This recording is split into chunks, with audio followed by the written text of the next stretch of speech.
Welcome to the Jeremy Mullins podcast, where we take a deep dive into different educational topics to help you optimize your life. I am Jeremy. I'm your host. I am here with my co-host, Mr. Reno. What's going on, sir? Welcome. Well, I know. Welcome to HQ. Yeah, I don't have a fancy name for it yet. I know. I think we got to make it up the next 3 to 5 minutes. So headquarters. It's headquarters. Yeah, United States HQ until potentially move to Florida. Potentially, I don't know. Yeah. I don't know what's happening next, but yeah. Yeah. HQ for now. HQ. And what I mean by that is we actually are in the process of having two studios. One here in Kentucky, which is your hometown. And it's pretty nice, man. I walked in and in a nice welcome area. Probably a bigger welcome area you really need, but hey, it's the way it was set up. Yeah. Yeah, and I couldn't tear it down from the landlord. So it was already looking nice, so I just decided to... Yeah, big. I mean, I feel like you need like 4 or 5 assistants to set at that desk. It's so big up there. Yeah. In fact, actually, before the dude came in to return his Spectrum gear, which... Yes, we had someone come in today. Yeah. Customer. Walk through and look for Spectrum. But hey, Spectrum is no longer located here, ladies and gentlemen. But yeah, it looked awesome. You come in and then you come back into the facility, and of course we're in the first room to your right as we walk down the hallway, which is the podcast room, and you have it set up right now, 2-person podcast, plenty of room. It's kind of awkward to me because I got a camera facing at me now versus right here in front of me, which I'm used to. You got a camera facing against you, and then we got boots here laying in the floor protecting us just in case some other guy comes in looking for Spectrum. Yeah. Luckily, I locked the front door, so you can't just walk in. But if they do, we're gold. Yeah. And you walk on down the hallway, and you built a awesome looking, and I'm going to butcher probably what the actual technical term is, but it looks like a skate corner. That's right. A white corner. Yeah. That you do photos on, but it's kind of neat. It looks like a skate wall, right? So it curves up, and I'm sure there's a purpose to that, which you can explain to people. It's just gives it an infinity effects. When you're standing in front of it, whatever color you make it with those lights, it would be an endless background. So for white, for instance, it would look just like a massive white room. Compared if there was corners, you could clearly see that it was awesome. A room. That's a couple of restrooms. We got our staff restroom, we got our guest restroom, and then there's a kitchen space. And then we went out back, and there's a little gym set up. That's right. Yeah, thankful to Homegrown, one of the sponsors. They have all of their equipment, which is theirs. It's not given to us. They plug and play the things that are important to them during their different seasons of sales, and we capture those pieces of equipment, people working out on them, static or whatnot. Yeah. They also have a employee that comes and films on his phone educational content. That's awesome. On his own without me even well, it was neat for me to actually see the squat rack because I'm going to place an order. I think I'm going to do a squat rack to finish our gym out and go ahead and get a squat rack and a bench. Of course, we've got enough dumbbells right now. We've got enough barbells. But it was pretty nice seeing that because that's actually the exact squat rack I want minus the pulley system. Yeah. It's a very nice squat rack, endless components that you can have all the weights and stuff onto it. And I like that one because it's the one that can bolt into the floor instead of, not that you have to, but the other ones were bolting into drywall or studs. This one is very commercially bolt into the floor. And honestly, with the width of that one, I don't know if that's a 40-inch or 30-inch because they had 2 different options when I was looking at it.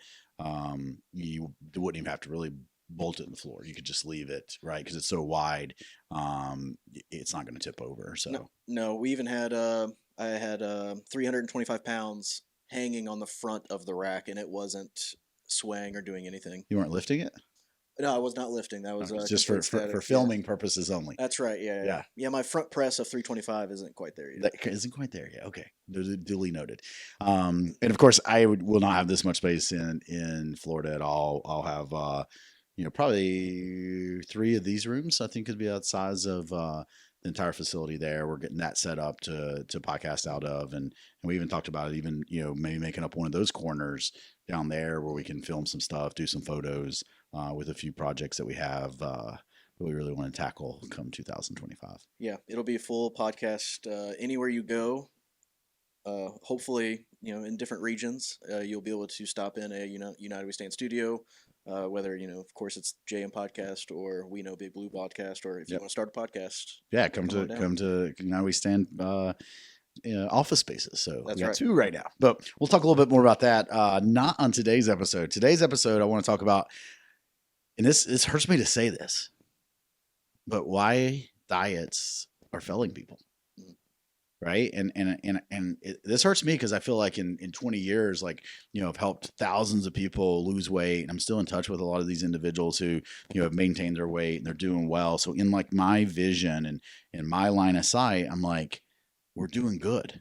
We're changing people's lives, forever. And, seeing Dennis as a great example who comes on the podcast and we joke and talk triathlon stuff. Like the dude's lost 80 pounds and is maintaining and doing triathlons. Right.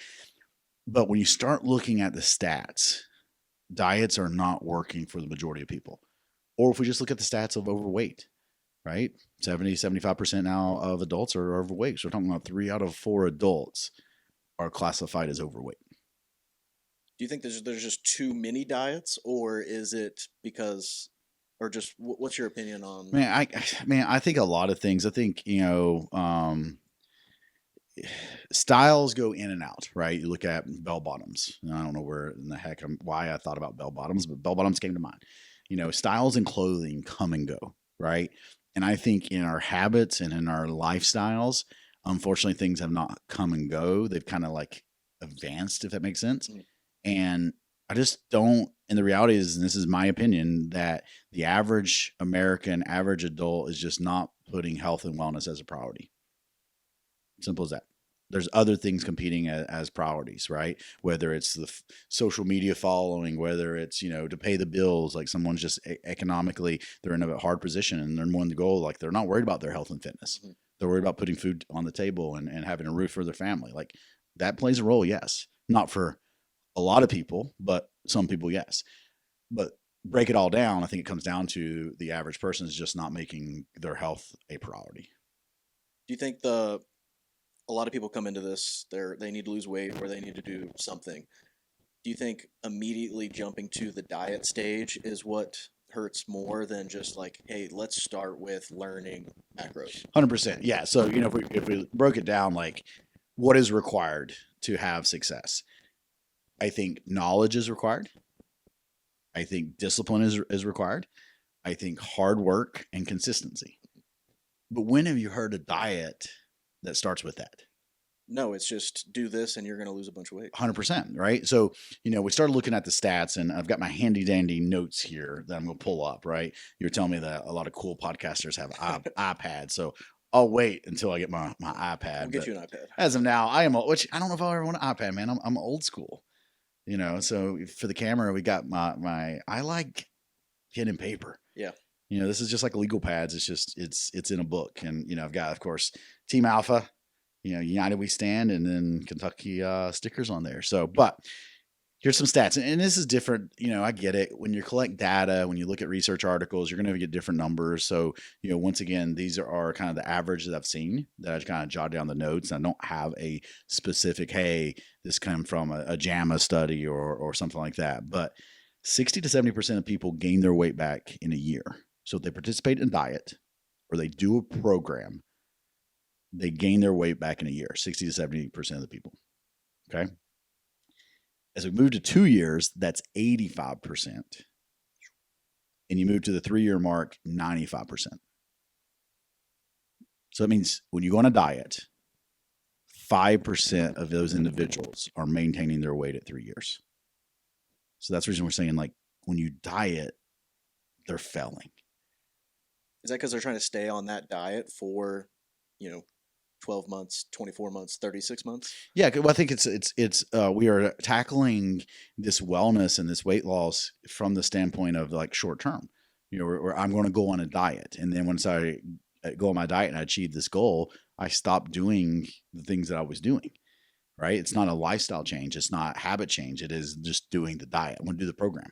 What happens at the end of the program? Right? You can't become a runner by running a marathon. Mm-hmm. Right? You can finish a marathon, run 3 days a week, do these specific workouts for 16 weeks, go complete your marathon. But I wouldn't call you a runner or a marathon runner until you're consistently doing it.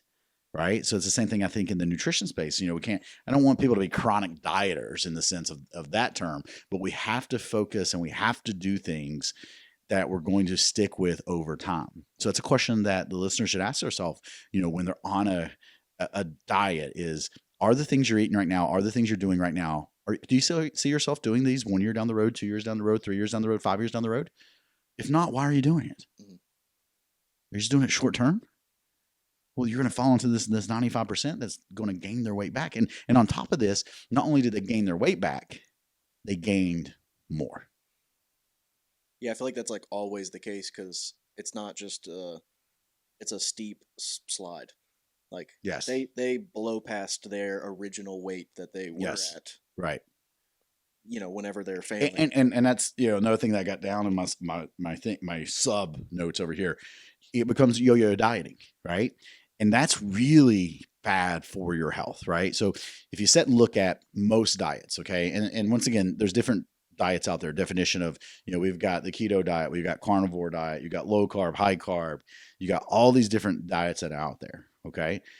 In our education, if you've been listening to the podcast and listen to the education podcast, I hang my hat on, it is about protein, hitting an optimal amount of protein so that you maintain your muscle tissue, and hitting, of course, in a caloric deficit so that you lose body fat if that's your goal. And it's working on habits that's going to continue to do that. We just don't eat that optimal amount of protein for the 8 weeks, the 12 weeks until you lose your weight. You're going to eat that amount of protein for the rest of your life. Mm-hmm. Do you have to be in the calorie deficit the rest of your life? No. Because once you've dropped the body fat, you can increase your calories, but it's still a calorie and a protein game at that standpoint. But with the yo-yo diets, like what we see is someone goes on a strict diet. We see this right now, unfortunately, with a lot of the weight loss medications, right? They're just not hungry. Yeah. So they're doing weight loss medication, that hunger is being driven down to zero. They're just not eating a lot, period. And they're losing a lot of muscle tissue. Okay. So now look at this as, all right, well, if 95% of people is going to gain their weight back in 3 years, they're not gaining that muscle tissue back that they lost in the 3 years, the 8 weeks, whatever the time period they were on the diet. They're not gaining that back. So they're actually coming back at a higher body fat percentage than they were before. Yeah. Even I've seen it just on, random YouTube videos. I watch a lot of these Hollywood stars are just going nuts on like the semaglutide. And GLP-1. They'll be way 100 pounds less than what they were, but 26% body fat when they were 22%. Yes. At a bigger thing because they lost everything. You're losing the muscle tissue. Yep. And it's not that, and I probably need to do some educational podcasts on that. Cause once again, guys, we work with a couple of our sponsors inside of their companies, like those medications you can get through, Summit, you can get through Custom Medico, like you can get those. And I work with those clients, but still working on education. Because you can take that medication, and as long as you're hitting your protein, as long as you're doing resistance training, you're not going to lose muscle tissue. And that's where Summit does it right. Like, look, 100%. They don't just put you on semaglutide. You have to work with you or someone like you because they refuse to 100%. Give you this and I don't think let's give a kudos to Summit for that, right? Yep. They don't market that they do a lot of the weight loss medication. No. And I remember a conversation with Scott was like, hey, we want to use the First Form app, and I just don't feel comfortable marketing this medication unless people are going to put in the work. Right. He's like, but if I put everything in place, so Summit will pay for the membership to the First Form app where people can work with me if they are doing that medication. Yeah. Right. It's like $300 too. Yeah. I don't know what the cost of the actual medication and that is, but they pay for the app. So since they are paying for a strength and conditioning coach, a registered dietitian to work with those clients. And that's what I love, about that philosophy with them, right? Mm-hmm. We don't talk about it a lot on here because, what we try to stick with them is, hey, getting your blood work done, getting your baseline done, replacing the hormones as needed, because that's what me and you are both doing. Yeah. Right. Yeah. Maybe if we were on a weight loss medication, we'd talk a little bit more, but, so that is, I think, what is really dangerous about this, by looking at the stats and seeing this, 70% at a year, 80, 85% at 2 years, 95% at 3 years, people gaining their weight back. There's also in there, if they don't do the resistance training, they don't do correct amount of protein, they're going to lose muscle tissue. So yeah, they're gaining the weight back, but they're a higher body fat percentage than when they first started. And that's sad. Yeah. I mean, it's tough to see because a lot of the times, like, you have a personal relationship with them because you worked with them for, 8, 12 weeks, Yeah. 12 months to lose all this weight. And then, usually you probably just get ghosted. And then next thing you know, they Yeah. either sign back up huge or you see Right. something. And we try to do that. We try to, inside the app when I work with people, I'm like, hey, everything I'm educating you is habit based, right? And it's a reason that we start with and we recommend, that anyone I work with read Atomic Habits, right? And we're going to give you that tool today is kind of, we're going to wrap the episode up is why we should focus on habits and how to focus on those habits. But we still see it, right? I still see people come in, they'll do a challenge and they'll kill it for 8 weeks. And then, they kind of go silent or ghost, whatever term you want to use for that. And they come back, they've gained their weight back, unfortunately. And that's okay. Like it's going to happen. You're not going to have success the very first time, right? That pendulum is going to swing a little bit. I got that. But, that's why I want people to really focus on, especially as we're rolling into the new year, don't diet. Think of it as a lifestyle. Think of it as changing your habits for the long term. And if you're really doing something that you don't see yourself doing 2 or 3 years down the road, like, why are you doing it? Now, a caveat there, like, I get it. Sometimes I'm going to push people and have them do a little extra cardio or a little bit extra walking or rucking, to lose weight a little faster. That's kind of a different story because that's short term. But I still want them to walk 60 minutes a day long term. Yep. That's a habit. I don't care if someone's single digit body fat. I still want them to walk 60 minutes a day. Like, we should move our bodies. Right. Yeah, that's why, like, the generic term is like 10,000 steps a day, like, which is a lot. It's a lot less than once you start doing it. It's a lot less than you think. But when you haven't done it at all, getting 10,000 feels like a marathon. A marathon, yeah. Or if you really like, and the reason I went away from tracking steps with people is just different wearables track different, right? Yep. Or I had someone today is like, hey, Jeremy, with that snow that came up north, like, we got 2 feet of snow. I couldn't walk outside, and I hopped on the elliptical for that, just easy hour movement. And it said I had no steps. I'm like, that's okay. But that's why I educate that way. 60 minutes of walking or low intensity movement every single day. Right. Cause then it doesn't matter, how that's tracked. Yeah. I like the time frame too, because it's a little bit better metric for me to see results on paper or just in my head, better than a generic average. So we're going to wrap episode up today, guys, with talking about like what I call the action item list. Okay. And I think this is something that everyone should do because this can be applied to not only your wellness journey, but your business career, your career, if you're not in business. I mean, it's going to even like if you're trying to improve your relationship with your spouse, right? Like making an action list of 3 to 5 things that you are going to do every single day to move you closer to your goal. And the reason we're saying it's an action list is because you're picking things that you're not doing, right? We want them to become habits. Yep. But right now you're not doing them. So you need to be proactive about writing them down, seeing them on paper, marking them off when you do it. And you're going to do that every single day. And I recommend at least a month before you would remove them from your list to add something else because you want to give it a month to really make sure that it's becoming a habit, right? And, one of these things that we always talk about, and it's just an analogy I use or an example that I use is like drinking more water, right? So someone will put it on the list. I want to drink 120 ounces of water. That's their action item. Okay. You can break that down even further and think about, all right, how are you going to do that? Well, I generally do pretty good, Jeremy, except for I don't drink much in the morning hours. Cool. Gotcha. Do you brush your teeth every morning? Yeah. All right. When you brush your teeth, let's go ahead and set a 16-ounce water bottle out. And as soon as you brush your teeth, either before or after, drink 16 ounces of water. Right? You do that for a month, all of a sudden you don't have to think about it. Yep. And that's how you build these habits that are going to stick with you. And in the beginning of your wellness journey of nutrition, it might be hit my protein goal for the day. That might be your action item list, right? Maybe track your food. Might be walk that 60 minutes, whatever it is. And the goal with this is, the reason you do 3 to 5 things, it gives you the focus of 3 to 5 things. You put 20 things on the list, you're not going to be able to focus on them. Right. 3 to 5 action items, and you write it down. There's a psychological component that when we write things down and we mark it off, it's no different than what we get with cell phones or social media, right? You make a post, you get a like. Yeah. You see how many likes you're getting, you get the dopamine from that. Same thing comes when you write things down, you mark it off your list. Makes you feel good. Mhm. So by making an action item list where the action items eventually become the habits and you're building these habits over a year, and think about that, 5 things a month, 12 months. It's pretty good change of habits in a year. Yeah. Yeah, you'll see a lot of success come from just that, especially if doesn't even matter, business, relationships, whatever. Yep. The snowball effect is real. Yep. So I'll leave you guys with this. One, don't diet. Okay.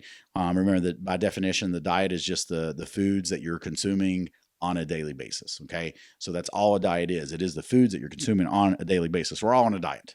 This is what our diet is, right? So that boom, we don't diet, we lifestyle. We change our habits. We change our nutrition approach to produce the results that we are looking for. So appreciate being here, man. This is awesome.